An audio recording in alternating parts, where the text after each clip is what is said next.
C'est une augmentation beaucoup trop importante, beaucoup trop rapide du nombre de résidents non permanents au Québec. Ça crée une pression excessive, à la fois sur l'habitation, sur nos services publics. Alors, on demande à ce que soit adopté de la part du fédéral un plan costaud, d'une part pour répartir les demandeurs d'asile, parce qu'on regardait ça, et le Québec et l'Ontario, à nous deux, on reçoit plus de 90 des demandeurs d'asile. C'est anormal. Donc, il y a ça, puis réduire le nombre de résidents non permanents, et nous-mêmes travaillons aussi sur un plan en ce sens. Quand un premier ministre du Québec se lève puis accuse les immigrants d'être des sans-abri puis d'être responsables de la toxicomanie qui sévit à Montréal, je trouve ça immensément désolant. Il a le droit d'être en désaccord, mais de me l'appeler des noms. Je pense pas que les gens veulent des commentaires de mon oncle qui s'en viennent m'attaquer. C'est pas juste, c'est pas fair du tout. Moi, j'essaie d'être honnête. Si les gens sont en désaccord avec moi, je leur rappelle pas des noms en même temps. José Legault, Émilie Nicolas, Louis Blouin, bonsoir. Bonsoir. Bonsoir. Nombre d'immigrants temporaires, ces trois mots-là, s'ils n'ont pas été prononcés 1 million de fois depuis 3 semaines, ils n'ont pas été prononcés. Mais là, arrivent aujourd'hui des nouveaux chiffres. Donc, on vous a montré plus tôt le tableau, là, c'est près de 600 000, donc au Québec. Des chiffres du fédéral, demandeurs d'asile, travailleurs temporaires, étudiants. Là, on n'a pas séparé les catégories Québec fédéral dans les travailleurs temporaires parce qu'on n'a pas cette précision-là, mais toujours est-il que ça augmente. Alors, José Legault, ce débat-là devient plus personnel depuis quelque temps. Peut-être beaucoup de gens ont besoin de vacances, mais clairement, cet enjeu-là est là pour rester pour l'automne, là, José. Mm-hmm. Et c'est vraiment très triste là, de voir que de part et d'autre, ça s'envenime.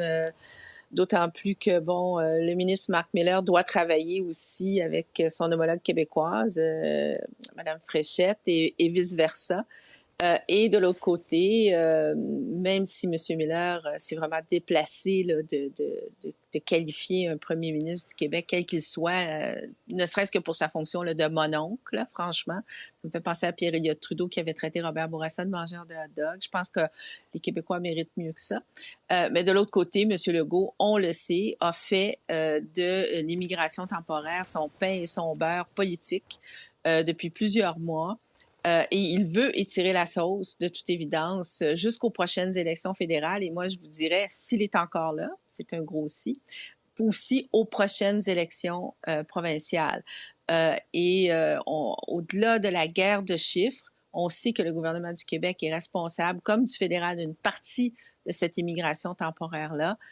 Et là, ce qui est vraiment le plus triste dans tout ça, c'est que les deux gouvernements semblent être de moins en moins capables de travailler ensemble là-dessus. Et je terminerai sur une chose. Je remarque que la ministre Fréchette, elle, contrairement à son premier ministre, M. Legault, elle utilise l'expression pression excessive sur le logement, la santé, etc.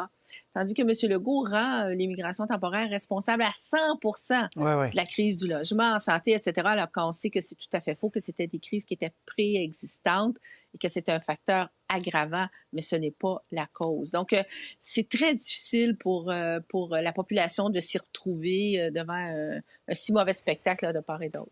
Et là, la guerre de chiffres, elle n'est pas terminée, Patrice, parce qu'à l'instant même, j'échange des textos avec le bureau de M. Miller qui dit « Attention, c'est pas 600 000 résidents non permanents. Nous autres, notre calcul, ça nous met 200 000 plus bas, à peu près autour de 400 000. Le calcul est différent. » Il dit « Nous, on tient compte des gens qui ont quitté le Québec pour s'en aller ailleurs. » Alors, il semble qu'il y a un appétit pour continuer ce débat de chiffres. Moi, la question que je me pose, c'est à la table entre M. Miller et Mme Fréchette, dans les coulisses cet été, qu'est-ce qui va se passer? On voulait arriver à une cible cet automne de réduction de l'immigration temporaire. Est-ce que ça va faire un peu déraper ces efforts-là? Chose certaine, prochaine campagne électorale, moi, je vois un fossé qui est en train de se creuser encore plus profondément entre les libéraux, les bloquistes éventuellement aussi sur cette question-là. Il va y avoir un affrontement dans plusieurs circonscriptions autour de l'île de Montréal et j'ai l'impression que le sujet de l'immigration va continuer de s'imposer et que le débat politique, malheureusement, risque de s'amplifier autour de cette question.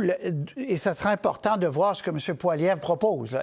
Parce que M. Legault nous disait en début de semaine, bien, je verrai, je lui demandais est-ce que vous allez appuyer, comme l'autre d'autres fois les conservateurs. Ça va dépendre de ce qu'ils nous offrent. On n'a pas ces cibles encore. On n'a pas ces cibles encore. Et très rapidement, José Émilie là-dessus, M. Poilievre évite trop d'entrer dans le ring tout de suite, là, Émilie. Non, il évite effectivement d'entrer dans le ring tout de suite et c'est probablement à son avantage. Je le crois lorsqu'il dit qu'il ne se sent pas menacé pour l'instant par Pierre Poilievre parce que la ligne d'attaque de Pierre Poilievre qui est de dire que Yves-François Blanchet travaille en coalition avec le gouvernement de Justin Trudeau, elle est un peu forte en café, étant donné l'historique, la manière dont les Québécois comprennent le rôle du Bloc québécois à Ottawa.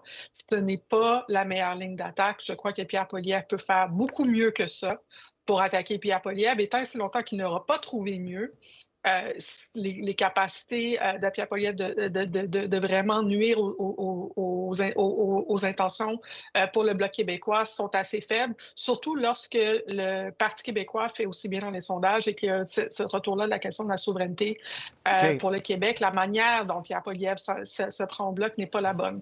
Les électeurs ont droit. Hein? Ils ne sont pas dans les salles de négociation. Ils voient le mauvais spectacle politique. Et ça, sur une question aussi délicate, là, hein, de ne pas pouvoir faire un débat politique rationnel sur la place publique, ça endommage aussi le tissu social. Faut quand même se le dire.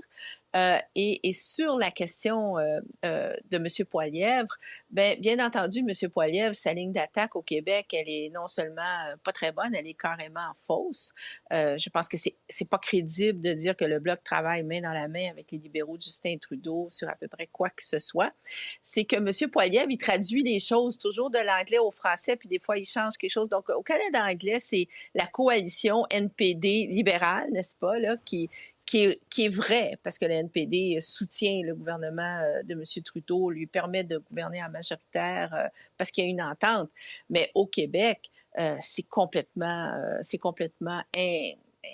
non crédible que d'avancer qu'il y aurait une alliance secrète entre Yves-François Blanchet et Justin Trudeau sur quoi que ce soit. Très bien. Oui.